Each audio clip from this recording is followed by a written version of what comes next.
ఓటెత్తి voting శాతం కూడా ఈ రోజు పెరిగిన పరిస్థితి మనం చూసాము. అలాగే తీసుకుంటే జగనన్న ఒక మహిళా పక్షపాత ముఖ్యమంత్రిగా మహిళల్ని ఆర్థికంగా, రాజకీయంగా, సామాజికంగా ఉన్నత స్థానంలో కూర్చోపెట్టడానికి ఎంతగానో కృషి చేశారు. మహిళల రక్షణ కోసం పెద్దపీట వేస్తూ తన పరిపాలన సాగించిన విషయం చూశారు. కాబట్టి ఈ రాష్ట్రంలో ఉన్న మహిళలందరూ కూడా ఒక అన్నలా, ఒక తమ్ముళ్ళ, ఒక కొడుకులా జగనన్నని భావించి జగనన్నని ప్రభుత్వాన్ని మళ్ళీ కొనసాగించుకోవాలని బలంగా నమ్ముతూ ఈ రోజు ఓటేయడం జరిగింది. అసలు జగనన్న సునామీ సృష్టించబోతూ ఉన్నారు. ఒక ప్రభంజనం ఎలా ఉంటుందో దాన్ని జూన్ 4వ తేదీన జరిగే కౌంటింగ్ లో మనం చూడబోతూ ఉన్నాము. తెలుగుదేశం పార్టీ వాళ్ళకి అర్థమైపోయింది, వాళ్ళు ఖచ్చితంగా ఓడిపోతారు, ఓటమి పాలైపోవడం ఖాయం అనే విషయం అర్థమైపోయింది. అసలు జూన్ 4న ఎన్నికలు ఫలితాలు ఎలా ఉంటాయంటే జగనన్న విజయాన్ని దేశం మొత్తం శబాష్ అనిపించేట్టుగా ఉంటుంది. ఖచ్చితంగా అంత చక్కగా ప్రజలు జగనన్నకి మద్దతు తెలియజేయడం జరిగింది. అలాగే తీసుకుంటే తెలుగుదేశం పార్టీ వాళ్ళు చంద్రబాబు నాయుడు గారు అయితే అబద్ధ హామీలు ఇచ్చారు, కూటమి కట్టారు. అలాగే వదిన పురంధరేశ్వరి గారితో కలిపి ఎస్పీలను మార్చారు, అధికారులను మార్చారు ఎలక్షన్ కమిషన్ తో చెప్పి. అలాగే వాళ్ళ ఎల్లో మీడియా ద్వారా అసత్య ప్రచారాలు చేయడం జరిగింది, వాళ్ళ సోషల్ మీడియాలో తప్పుడు ప్రచారాలు చేయడం జరిగింది. ఎన్ని చేసినా కూడా ప్రజలైతే మాత్రం జగనన్న వెనకే ఉన్నారు. తెలుగుదేశం పార్టీకి ఎవరు ఓట్లు వేయని పరిస్థితి, ఈ కూటమికి ఎవరు ఓట్లు వేయని పరిస్థితి. వన్ సైడ్ గా వైఎస్ఆర్ కాంగ్రెస్ పార్టీకి ఓట్లేశారు. సో అసహనానికి గురైపోతూ ఉన్నారు తెలుగుదేశం పార్టీ నాయకులు గాని, కూటమి నాయకులు గాని. ఒక ఫ్రస్ట్రేషన్, ఎలాగూ కూటమి ఓడిపోతుంది అనే విషయం అర్థమైపోయి ఇన్ని చేసినా కూడా గెలవట్లేదు అనే విషయం కూటమి మనుషులకి, వాళ్ళ కార్యకర్తలకి అర్థమైపోయి దాడులకి పురుగొల్పుతూ ఉన్నారు. అసలు ఎంత ఘోరం అంటే మొన్న చూసాం నర్సీపట్నంలో ఒక మహిళ మీద దాడి చేయడం, అలాగే కృష్ణా జిల్లాలో, అలాగే పల్నాడు జిల్లాలో. అంటే ఇలాంటి దాడులకి పురుగొల్పుతూ వాళ్ళ అక్కసని, వాళ్ళ బాధని ప్రజల మీద, అంటే వైఎస్ఆర్ కాంగ్రెస్ పార్టీకి సపోర్ట్ చేసిన ప్రజల మీద తీర్చుకుంటూ ఉన్నారు. అసలు ఇది చాలా దారుణం, దీన్ని మేము తీవ్రంగా ఖండిస్తూ ఉన్నాం. అసలు మనం ప్రజాస్వామ్య దేశంలో ఉన్నామా లేదా అన్నట్టుగా వీళ్ళ ప్రవర్తన ఉంది. వాళ్ళు అధికారులు మార్చుకున్నారు, వాళ్ళ సపోర్ట్ తో ఎన్నో దౌర్జన్యాలు గురి చేయడం జరిగింది. అంటే ఇప్పుడు అంటే ఎలక్షన్ కోడ్ ఉంది, ఎన్నికల కమిషన్ అధికారంలో ఉంది కాబట్టి ఈ టైంలో ఏమైనా చేసేద్దాం, ప్రజల మీద ఏ దాడులైనా చేసేద్దాం అన్నట్టుగా తెలుగుదేశం పార్టీ వాళ్ళు చేస్తూ ఉన్నారు. దీన్ని ప్రజలు చూస్తూ ఊరుకోరు అనే విషయం గమనించాల్సిందిగా కోరుతున్నాను. మీరు అప్పుడు అధికారంలో ఉండేప్పుడు సరైన పరిపాలన ఇవ్వలేదు కాబట్టే ప్రజలు 19లో మీకు బుద్ధి చెప్పడం జరిగింది. ఈ 24 ఎన్నికల్లో కూడా మీకు ఖచ్చితంగా బుద్ధి చెప్పారు. అసలు తెలుగుదేశం పార్టీ అంటే, టీడీపీ అంటే తెలుగుదేశం పార్టీలా లేదు. ఈ రోజు ప్రజల మీద ఈ దాడులను చూస్తూ ఉంటే తెలుగు డెకాయిడ్స్ పార్టీలా ఉంది అనేసి ప్రజలు అనుకుంటూ ఉన్నారు. ఒక టీడీపీ అంటే తెలుగు దండుపాల్యం పార్టీలా దాడులు చేస్తూ ఉన్నారు. అలాగే టీడీపీ అంటే తెలుగు దుశ్శాసనల పార్టీలా మహిళల మీద దాడి చేస్తూ ఉన్నారు. టీడీపీ అంటే తెలుగు దొంగల పార్టీలా మహిళల తాలూకా బంగారు ఆభరణాలు కూడా ఈ దాడుల్లో దోచేసుకుంటూ ఉన్న పరిస్థితి చూసాం. ఒక టీడీపీ అంటే తెలుగు దుర్మార్గుల పార్టీలా ఈ రోజు బిహేవ్ చేస్తూ చాలా దుర్మార్గంగా వృద్ధుల మీద కూడా దాడులు చేసే పరిస్థితి మనం చూసాము. అలాగే టీడీపీ అంటే టెర్రరిస్ట్ డెకాయిడ్ పార్టీలా బీసీ, ఎస్సీ, ఎస్టీ మైనారిటీల మీద చాలా దారుణంగా దాడులు చేస్తూ ఉన్నారు. మేము చాలా తీవ్రంగా దీన్ని ఖండిస్తూ ఉన్నాము. అసలు మీ ఇళ్లలో ఆడవాళ్ళు ఉండరా?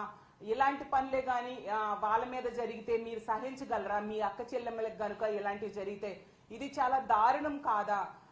ఇప్పుడు తీసుకోండి, నర్సీపట్నంలో అయ్యన్న పాత్రుడు గారి అనుచరులు ఆమె ధర్మసాగరం, నర్సీపట్నం మండలంలో ధర్మసాగరము గ్రామంలో పాలమూరు రాజకుమారి అనే మహిళ, ఆమె వాలంటీర్ గా పనిచేసి ఆమె రిజైన్ చేసేసి వైఎస్ఆర్ కాంగ్రెస్ పార్టీకి సపోర్ట్ చేసింది. జగనన్న వల్ల మేలు పొందింది కాబట్టి సపోర్ట్ చేసింది. అందులో తప్పేముంది? ఇది ప్రజాస్వామ్య దేశం. నచ్చిన పార్టీకి సపోర్ట్ చేసుకోవచ్చు, నచ్చిన వాళ్ళకు ఓటేసుకోవచ్చు. అర్ధరాత్రి ఒంటరి మహిళ మీద ఇంట్లో జొరబడి జుట్టు పట్టుకొని ఈడ్చి చెప్పలేని ప్రదేశాల్లో తంతూ ఆమెకి ఎంతో బాధించి దుర్మార్గంగా బిహేవ్ చేశారు ఈ తెలుగుదేశం పార్టీ వాళ్ళు. ఎందుకంటే వాళ్ళకి ఓటమి భయం పట్టుకున్న పరిస్థితి మనం చూసాం. అలాగే అడ్డొచ్చింది ఒక వృద్ధ మహిళ, ఆమె చెవిలోవి కూడా లాగేసుకొని ఆమె మీద కూడా దాడి చేయడం జరిగింది. అసలు ఇది ఎంతవరకు సమంజసం? అయిన పద్ధతి గారు, మీకు ఒకటే చెప్తూ ఉన్నాను, మీకు ఎలాగూ మహిళలంటే గౌరవం లేదు, ఎప్పుడూ మహిళల గురించి చాలా అసభ్యంగా మాట్లాడుతూ ఉన్నారు మీరు. అలాంటి వ్యక్తులు మీ అనుచరులకు అదే సందేశాన్ని ఇస్తూ ఉన్నారా? మరి మీ ఇంట్లో ఆడవాళ్ళు కూడా ప్రచారం చేశారు కదా, మరి వాళ్ళ మీద కూడా ఎలాంటి దాడులు చేయమన్నా మీరు మెసేజ్ ఇస్తూ ఉన్నారు. ఎందుకు మీ అధినేత అయిన చంద్రబాబు నాయుడు గారి కుటుంబంలో కూడా ఆడవాళ్ళు ప్రచారం చేశారు కదా, మరి వాళ్ళ మీద కూడా ఎలాంటి దాడులు చేయండి అని మీరు మెసేజ్ ఇస్తూ ఉన్నారా? ఎలాంటి సందేశాన్ని మీ అనుచరులకి ప్రజలకి మీరు ఇస్తూ ఉన్నారా అని నేను అడుగుతూ ఉన్నాను. అసలు ఇది ప్రజాస్వామ్య దేశం. అసలు మీరు, నేను చూశాను చాలాసార్లు పేపర్లలో, ఎన్నికల టైంలో పేపర్లలో, సోషల్ మీడియాలో 10 సార్లు కంటెస్ట్ చేస్తున్నారు అయ్యన్న పాత్రుడు గారు, ఓ సీనియర్ అనేసి అనుకుంటూ. అంటే మీ సీనియారిటీ ఒక ఒంటరి మహిళ మీద దాడి చేయడానికి ఉపయోగించారా? ఇదా మీ హీరోయిజం అని నేను అడుగుతూ ఉన్నాను. ఎంత దారుణంగా మీరు దిగజారిపోవాలా ఓట్ల కోసం? అంటే మీకు ఎగ్నిస్ట్ చేశారు అని చెప్పి ఎంత దారుణంగా మీరు దిగజారిపోయారా? ఎంత సీనియర్ అని చెప్పుకుంటారు కదా, మీ జూనియర్స్ కి మీరు ఇదే నా సందేశం ఇస్తూ ఉన్నారని నేను అడుగుతూ ఉన్నాను. అలాగే తీసుకుంటే ఆ కృష్ణా జిల్లాలో గన్నవరం నియోజకవర్గంలో ఉంగటూరు మండలంలో ఆత్కూరులో వేముల సంధ్యారాణి అనే మహిళ, ఆమె చేసిన పాపం ఏమీ లేదు, వైఎస్ఆర్ కాంగ్రెస్ పార్టీకి ఓటేసింది అంతే. ఆమెకైతే ట్రాక్టర్తో ఏకం తొక్కించి చంపేద్దామని చూశారు తెలుగుదేశం పార్టీ రౌడీ మోకలు. ఎంత దారుణం! అంటే మహిళలంటే అంత చిన్న చూపా మీకు? అంత చులకన భావమా? ఆడది అబల కాదు సబల అనే విషయం మీరు తెలుసుకోక ఇలాంటి పనులు చేస్తూ ఉన్నారు.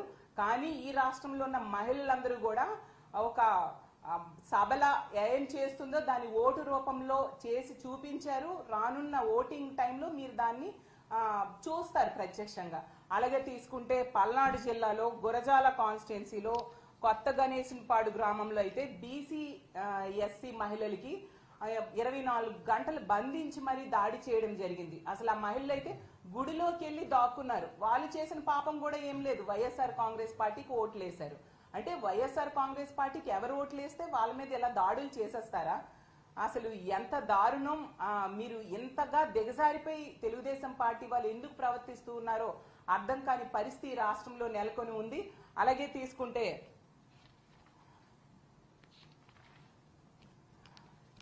ఇన్ని రకాలుగా రాష్ట్రంలో ఎక్కడ చూసినా కూడా మహిళల మీద దాడులు చేస్తూ మీరు మీ సునకానందాన్ని పొందుతూ ఉన్నారు.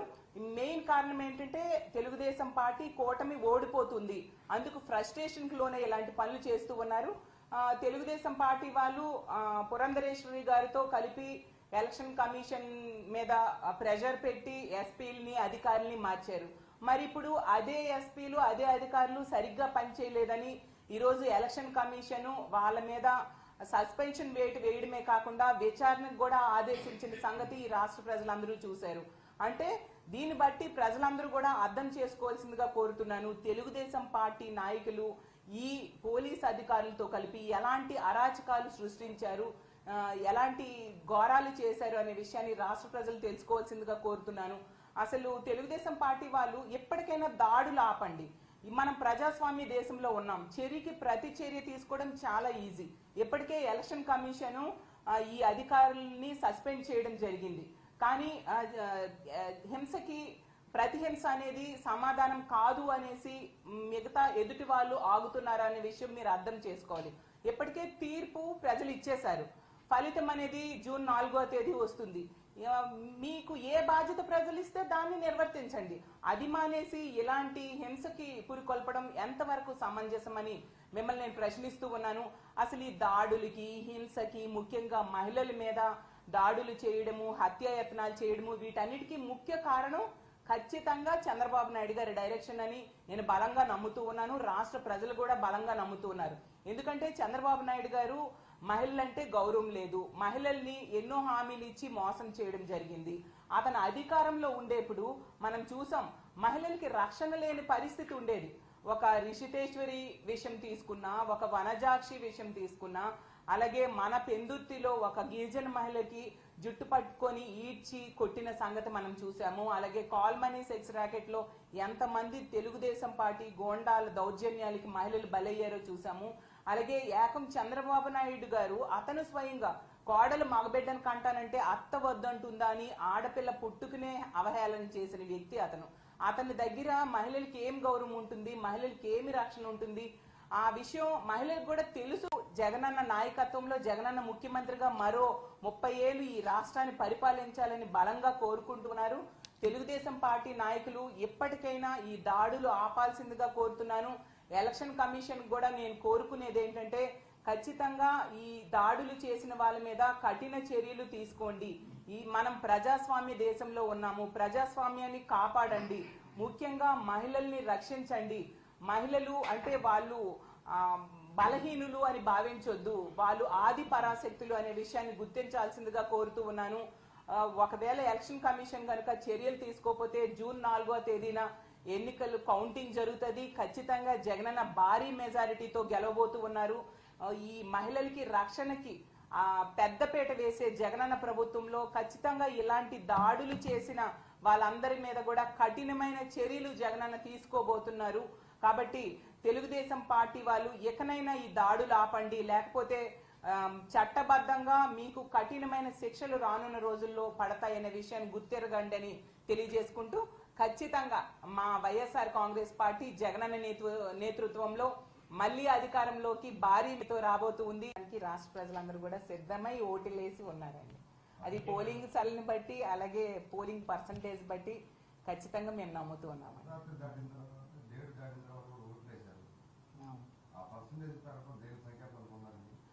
మహిళలందరూ కూడా, మహిళలైనా బీసీ, ఎస్సీ, ఎస్టీ, మైనారిటీలు, వృద్ధులు జగనన్న ప్రభుత్వాన్ని కాపాడుకోవాలి.